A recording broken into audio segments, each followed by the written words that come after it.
Bonjour et bienvenue sur Culture Passion, l'émission du pôle culturel de la radio web de l'UTL 65.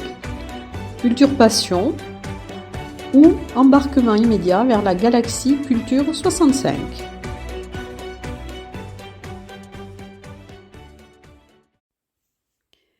Dans Culture Passion, nous avons eu vraiment un véritable coup de cœur pour le groupe AWEC, groupe toulousain qui est considéré comme un des meilleurs groupes nationaux et internationaux de blues.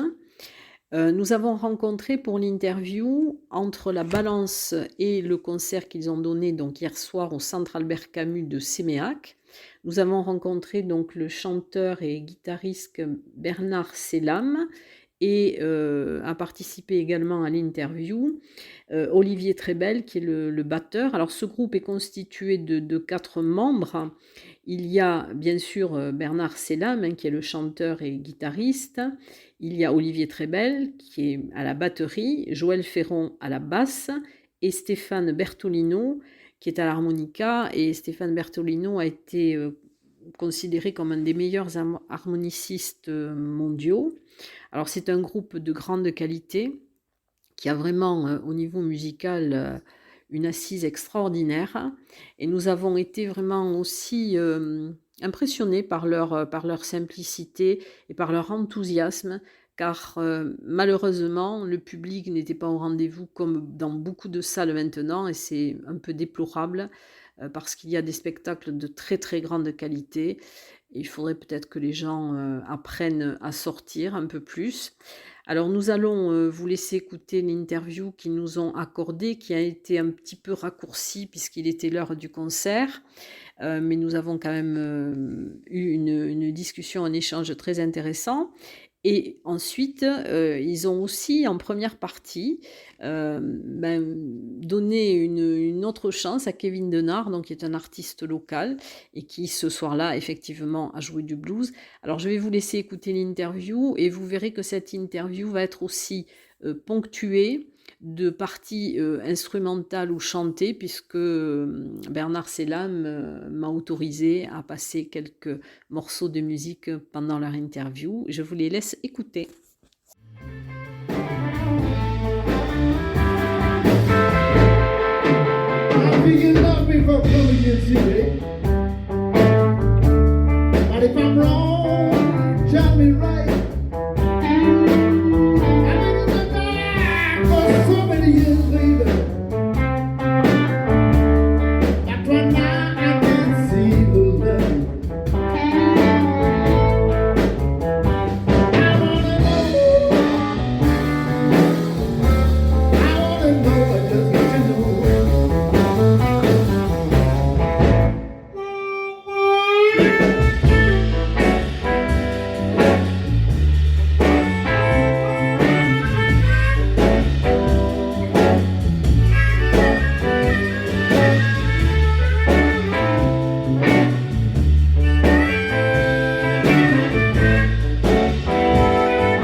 Alors, bonjour Bernard Selam et bonjour Olivier Trébel. Donc, nous avons la chance aujourd'hui, après avoir écouté les balances, de pouvoir vous interviewer donc, avant votre concert de ce soir au CAC de Séméac.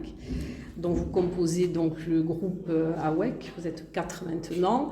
Donc, vous avez une notoriété au niveau du blues national et international. Mais alors, nous aimerions savoir comment êtes-vous arrivé déjà, je crois que vous avez découvert la guitare à 14 ans, mais qu'est-ce qui s'est passé avant la formation du trio et du quatuor d'AWEC? Pour chacun d'entre nous, c'est pas uniquement pour moi, mais pour chacun d'entre nous, on a eu des expériences diverses. Parce qu'en fait, on n'est pas arrivé à faire AWEC comme ça du jour au lendemain. C'est pas un groupe comme les Beatles où c'est des copains de classe. C'est un groupe qui s'est formé après plusieurs années d'expérience à droite à gauche pour les uns et les autres. Moi j'ai eu plusieurs formations avant. J'ai fait beaucoup de soul music. J'ai fait aussi du blues bien entendu dans d'autres groupes quand j'étais beaucoup plus jeune. J'ai même fait un petit peu de jazz, mais bon, ça m'allait moins bien, on va dire. Et puis un jour, j'ai rencontré Olivier d'abord, et avec qui on a travaillé déjà dans un premières formations, et puis qui n'étaient pas forcément exactement comme Awek, mais qui ressemblaient fort. Et puis Olivier m'a présenté Joël, le bassiste. Et puis quelques années plus tard, donc c'était un trio pendant quelques années. Après, quelques années plus tard, on a rencontré Stéphane qui a intégré le groupe. Et alors, moi, je vais vous poser la question, pourquoi le nom Awek? Parce que vous êtes des gens de Toulouse, c'est ça? C'est ça, mais déjà, je voulais dire que vous le prononcez très bien. Ah mais, parce que j'allais vous dire, c'est Awek. Ce qui est assez rare, Voilà. parce que souvent les gens disent Awek, ou vont chercher un truc en Angleterre ou je ne sais où. Et en fait, Awek, ça vient c'est du patois occitan, on va dire. C'est nous les premières fois où on a entendu cette expression, c'était quand on jouait dans le fin fond du Sud-Ouest, on va dire, qu'on entendait les gens qui venaient nous écouter et nous dire qu'on était Awek. Donc ça veut dire à fond en fait, à fond en occitan.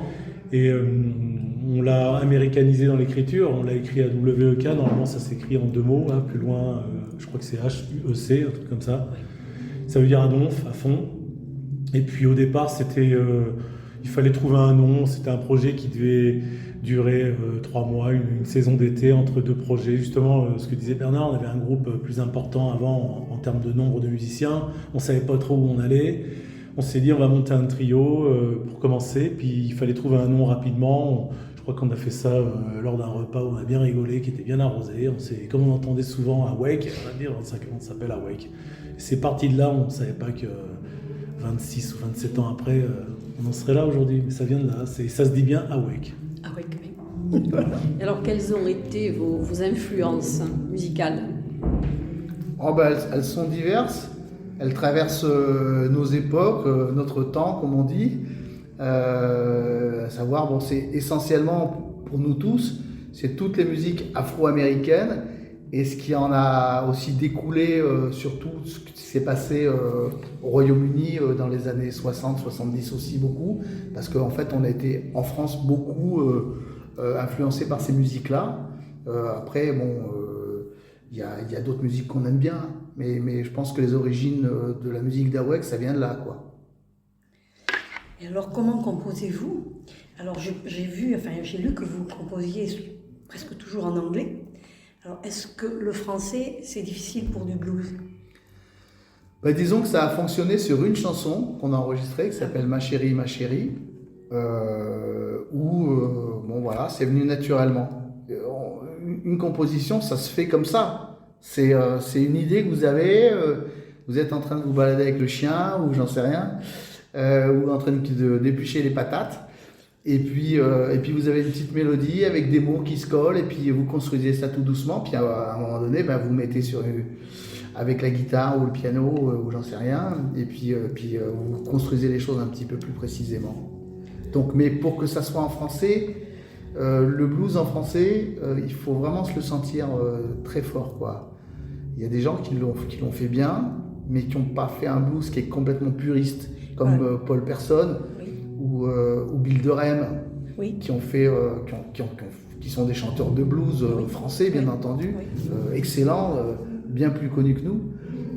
Mais c'est des gens, ils ont leur écriture, et dans la musique qu'on fait, nous on fait une musique qui est quand même un peu plus typée, plus traditionnelle américaine, donc c'est difficile. Le chant de travail des Noirs, ça vient de là. Au départ, oui, mais bon, c'est une musique, le chant de travail, c'était il y a 150 ans, quoi. Oui, mais ça a perduré quand même, je pense. Oui, après c'est devenu du blues. Il y a deux jours qui se font. C'est devenu quand même du blues. Le blues, c'est une tradition, il y a eu beaucoup d'artistes qui ont modelé cette musique-là pendant des décennies. Et nous, on est très influencés par le blues des années 60, 50, 60 40, même 40, 50, 60. Donc en fait, tout le grand Chicago blues. Et puis après, ce qu'on appelle le revival qu'il y a eu dans les années 80-90, beaucoup au Texas et en Californie. Et alors au niveau musical, vous êtes quand même autodidacte, hein. Au départ, vous n'aviez pas suivi trop de formation. Personnellement, moi je suis assez autodidacte, quoique je sais lire la musique pas très bien, mais je l'écris mieux que je la lis. Et puis, mais et je pense qu'on a eu quand même une petite formation à droite à gauche quand même. Hein. Ouais, moi j'ai appris la batterie avec un prof, mais je suis revenu peu à peu quand on a décidé de faire du blues avec Awake. J'ai décidé de revenir à un truc plus autodidacte. Je sais pas, j'ai fait le chemin à l'envers. Ah oui. Ouais. C'est-à-dire qu'au lieu de... Bien sûr, j'ai commencé par prendre des cours, mais j'ai très vite compris. J'ai essayé de comprendre que dans cette musique-là, il ne fallait pas arriver avec des choses toutes faites et qu'on apprend à l'école, en fait. Il faut que ça soit joué d'une manière sincère et spontanée, quelque part. Et j'ai recherché cette façon de le jouer en arrêtant de travailler mon instrument. C'est un peu compliqué à comprendre. Ouais, Mais, non, je trouvais que ce que je faisais, c'était trop calculé, trop scolaire au départ. Et d'ailleurs, la rencontre avec Bernard a été importante parce que je me rappelle des premières fois où lui, il avait déjà pas mal de culture et de repères par rapport à cette musique. Et quand il me demandait d'en jouer, je faisais un truc que j'avais plus ou moins travaillé à l'école et je découvrais autre chose. Et au début, je le faisais en fonction d'un travail que j'avais fait, mais il a fallu, avec le temps, que je m'adapte à ça et j'ai essayé de faire une autre recherche, quoi. Alors vous parlez d'inspiration, mais j'ai vu que vous disiez aussi que vous n'étiez ni mystique ni croyant. Oui, parce que pour être inspiré, on n'a pas besoin forcément D'être mystique ou croyant. d'être mystique ou croyant, mais voilà. Mais l'inspiration des poètes, des artistes en général, des peintres, des sculpteurs, des chanteurs, c'est quelque chose qui est difficilement explicable. Mais je pense que c'est quand même l'inspiration, c'est créer une chanson en tout cas, il faut être inspiré bien sûr, mais c'est quand même le cumul d'une culture et d'un savoir plutôt même, d'un savoir, de bien connaître la musique, le domaine dans lequel on est, quoi. Voilà. Moi je serais incapable d'écrire un reggae ou une chanson, un texte française, parce que c'est pas mon truc, quoi. Mais par contre, à force d'avoir chanté les chansons des autres, j'ai compris un peu comment ça se passait, et puis après ça ressort naturellement. Il y a une espèce de mélange qui se fait là dans la tête, et puis à un moment donné, on ressort les choses à sa sauce, et puis c'est difficile à expliquer, hein, quand on écrit une chanson, être inspiré. Après, des fois on est bien inspiré, et puis des fois j'ai fait plus de mauvaises chansons que des bonnes, mais les mauvaises je les ai gardées dans le tiroir. Enfin, vous avez quand même eu beaucoup de succès et c'est votre dernier album qui a été considéré comme l'un des meilleurs albums, la WEC justement en 2021, qui a été un des albums qui a été le plus reconnu. Oui, qui a été classé numéro 1 aussi par les radios de blues.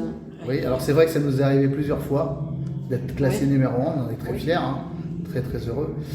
Mais je pense que, moi j'aime bien tous nos disques. Hein. Ouais, moi, ce que j'allais dire, tous nos disques ont été super bien à chaque fois qu'on les a fait. En fait, super bien quand je dis pour nous, on était contents du résultat et de tout le travail qu'on avait fait. Donc en fait, dire que le dernier c'est le meilleur album, c'est pas possible pour nous en fait. C'est une évolution, on arrive à ce résultat aujourd'hui et peut-être qu'on a plus d'expérience, plus de choses. Bon voilà, ça se passe pas de la même manière. Mais moi, si je regarde tout ce qu'on a fait, je suis d'accord avec Bernard. Chaque disque qui a été le plus reconnu. Les deux ou trois derniers ont eu quand même une belle reconnaissance. Hein. L'album précédent de nos 25 ans, qu'on a enregistré en Californie, et puis aussi c'était un double album avec un live qui retrace un petit peu un peu notre histoire quelque part sur 20 ans. Il y a des morceaux qui sont très vieux dedans. C'était un très très beau disque aussi. Enfin, moi j'aime beaucoup. Je trouve que les chansons sont bien inspirées dans l'album précédent aussi. Alors vous avez parlé de mélange justement, et vous êtes ouvert à des expériences nouvelles. Vous avez joué avec des philharmoniques, et en particulier l'orchestre Pas de Loup. Alors quel est le cheminement qui vous a... Et quelle impression après? C'était une belle rencontre déjà. Pas de Loup, ça a suivi l'orchestre de Franche-Comté, l'orchestre Victor Hugo, qui était dirigé par Jean-François Verdier, qui dirige aussi l'orchestre Pas de Loup. Donc on a eu la chance de travailler avec ces deux orchestres, dirigés par Jean-François Verdier. Bon, forcément, quoi dire de cette expérience? C'est fabuleux pour un musicien de blues ou de pop ou de rock de pouvoir s'associer avec des musiciens d'un autre milieu, parce que ça n'a absolument rien à voir, quoi. La confrontation, C'est magnifique, quoi. Les répétitions, les concerts, se retrouver au milieu de 60 ou 70 musiciens dans des salles incroyables, avec un public qui découvre aussi, parce qu'il faut que ça fonctionne avec le public. On ne se rend pas toujours compte de ce que ça rend dans le public, et ça a été fabuleux. Et on va bientôt recommencer l'expérience, puisqu'on a un rendez-vous dans un bon mois, là, pour recommencer une autre histoire. Et d'ailleurs, vous dites à la fin, je ne sais plus lequel, dit on était à la fin 90 copains sur la scène. C'est ça, oui, Voilà, on a été présentés. Je me rappelle du concert où on était mis en avant par Jean-François Verdier, on était tous les 4. Mais bon, on se retournait, on voyait 80 personnes derrière qui étaient debout. Ouais, c'était ça, on était devenus très, très potes. Je me rappelle d'un after qu'on a fait après dans un bar, tout le monde était là. Parce que souvent dans les orchestres comme ça, il y a des espèces de clans. Oui. En fait, les violons sont ensemble, parce qu'on ne se voit pas tous. Hein. Il y a 20 mètres entre le côté de l'orchestre et l'autre. Donc il y a des clans, mais les gens se retrouvent après, pendant. Moi, je me baladais avec mon téléphone et je filmais les répétitions en plein milieu de tout le monde. Enfin, c'était super. C'était une belle expérience.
Quelle est la particularité du son AWEC, puisqu'on dit qu'il y a un son AWEC? Vous Alors là- n'utilisez pas les pédales non plus. Voilà. Alors, Ah ouais, vous avez trouvé ça où? Très fort. on a fouillé. Ouais.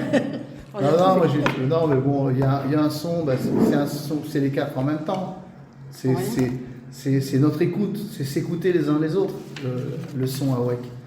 C'est surtout ça, c'est que moi je me dis que bah voilà, mon son il est bien, il me va bien parce qu'il fonctionne bien avec la batterie, avec l'harmonica, avec la basse. Et c'est pareil pour Olivier avec la batterie ou Stéphane avec l'harmonica. On essaie justement on est beaucoup à l'écoute les uns des autres. C'est ça qui fait notre son en fait. Et alors pourquoi vous n'utilisez pas les pédales? Ah ben c'est une petite plaisanterie que je fais aussi beaucoup ça. Parce qu'en fait, quand une pédale, on va dire ça vaut 100 €. Quand vous avez une guitare qui en vaut 3000 et un ampli qui en vaut 2000, pourquoi mettre quelque chose en milieu qui vaut 100 €? Vous voyez ce que je veux dire? Donc c'est... On n'a pas de performance. Non, c'est pas, c'est qu'en fait, ça, moi, je trouve que ça dénature mon son, ça c'est sûr, et surtout aussi les puristes dans le blues, et je pense que je suis un peu puriste, et je le revendique. Le blues, ça joue sans pédale. Les gens qui jouent avec des pédales sont plutôt orientés et qui disent qu'ils font du blues, mais en fait, pour moi, ils font un peu du rock déjà. Mais bon, voilà, après, au final, c'est pas important. Hein, Alors vous jouez sur des Gibson surtout. Oui, je joue sur des Gibson en ce moment, mais bon, j'ai d'autres guitares à la maison. Hein.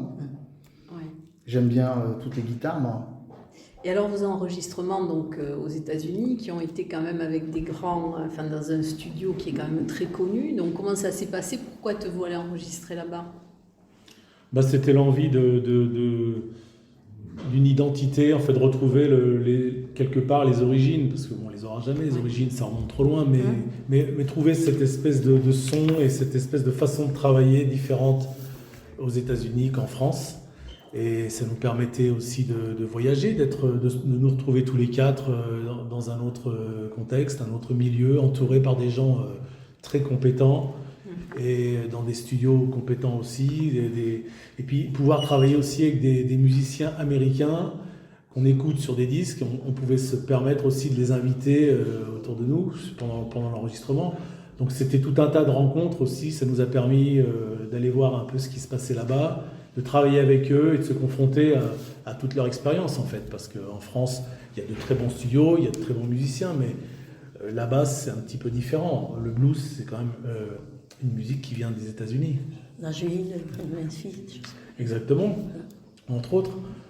Donc c'est pour ça, c'était retrouver un peu cet esprit-là. Puis c'était grâce aussi à un ami à nous qui vit maintenant à Austin, au Texas, depuis bientôt 30 ans, et qui s'est installé là-bas, et qui, un jour, en revenant régulièrement en France voir sa famille, est venu nous voir jouer, il nous a dit les gars, ça serait sympa qu'un jour vous veniez enregistrer à Austin. On avait déjà enregistré peut-être 4 ou 5 disques, et puis c'était pour nous une belle idée, quoi. On s'est dit tiens, pourquoi pas, effectivement, partir aux États-Unis, se retrouver avec ce copain là-bas, puis travailler autrement. Alors vous avez fait aussi des concerts caritatifs. On en fait quasiment tous les ans, enfin pas depuis 2 ans avec le Covid, mais on a monté une Blues Society avec Olivier. Oui, On a eu la Toulouse Blues Society. Bon, Olivier fait toujours partie du bureau. Moi, j'ai pris un tout petit peu de recul, même si je suis quand même assez présent et actif. Et voilà. Et donc tous les ans, il y a la Toulouse Blues Society organise un concert caritatif qui va à des œuvres souvent pour des enfants. Oui, on a fait un peu de caritatif. Alors moi, je voulais demander à l'harmoniciste qui a fait vous avez mélangé la droite harmonicale avec celui de Greg Zlap. C'est ça, à un moment donné, j'ai vu oui, c'était cela. Une vidéo c'est la Perpignan. Ouais, et j'ai trouvé... En fait, il était en vacances. Voilà, alors j'allais vous dire, qu'est-ce que ça vous a procuré de... Ah ben, c'est sympa, déjà je joue très bien l'harmonica. Oui, vous aussi quand même, vous avez des prix. Et puis il est super gentil. Et il était en vacances avec sa petite famille, du coup c'était l'occasion de l'inviter. C'était sympa, c'est un bon moment. Et alors ce soir, donc, vous allez aussi faire intervenir Kevin Denard. Dans quel cadre? Alors c'est pas nous qui l'invitons mais bon, c'est le cadre qui l'a invité. On est très heureux parce qu'on s'était déjà rencontré avec Kevin il y a quelques années ici même. C'était notre première rencontre. Et puis depuis, on s'est revus. On s'est vu il n'y a pas très longtemps à Paris, au Festival à Blues sur scène. On a invité aussi Kevin à venir jouer dans un festival qu'on fait tous les ans dans les Pyrénées-Orientales à Sorède, du côté c'est vers Collioure. Voilà. Un festival où il y a beaucoup de monde, tous les ans, il y a plus d'1 millier de personnes. Et donc on est très très heureux de filer un petit coup de pouce quelque part aussi à Kevin qui a beaucoup de talent. Ah oui, on l'a écouté il n'y a pas longtemps. Et oui, vraiment, il était au calme il n'y a pas longtemps. Oui, on a été très enthousiastes. Voilà. Et alors quels sont vos projets maintenant? Est-ce que vous avez un autre album qui est prévu? Il y a surtout ce projet, un nouvel album qui va arriver, mais avec l'Orchestre Symphonique de Franche-Comté, Victor Hugo, puisqu'on a travaillé avec un compositeur qui s'appelle Thierry Maillard, qui est un pianiste de jazz. Là, il vient de sortir un disque avec Sylvain Luc et Stéphane Belmondo. Et donc, il est plutôt dans le milieu du jazz. Et donc, c'est jazz et musique contemporaine. Jean-François Verdier est plutôt musique classique, et nous, dans le blues. Et tous les trois ensemble, il y a une création, donc c'est Thierry Maillard qui a écrit. Après, nous, on a co-écrit avec AWEC nos parties, on va dire. Et donc ça va se passer en décembre, donc comme vous l'a dit Olivier tout à l'heure, pour une sortie de disque en 2022, d'une œuvre originale, donc de blues et d'orchestre symphonique. C'est bien de casser les codes, moi, de réunir toutes les musiques. On va essayer, parce que c'est c'est une expérience, c'est pas évident, c'est pas gagné. Vous l'avez quand même vécu avec le... Oui, mais c'était une œuvre qui était déjà écrite et qui avait fait ses preuves. Voilà.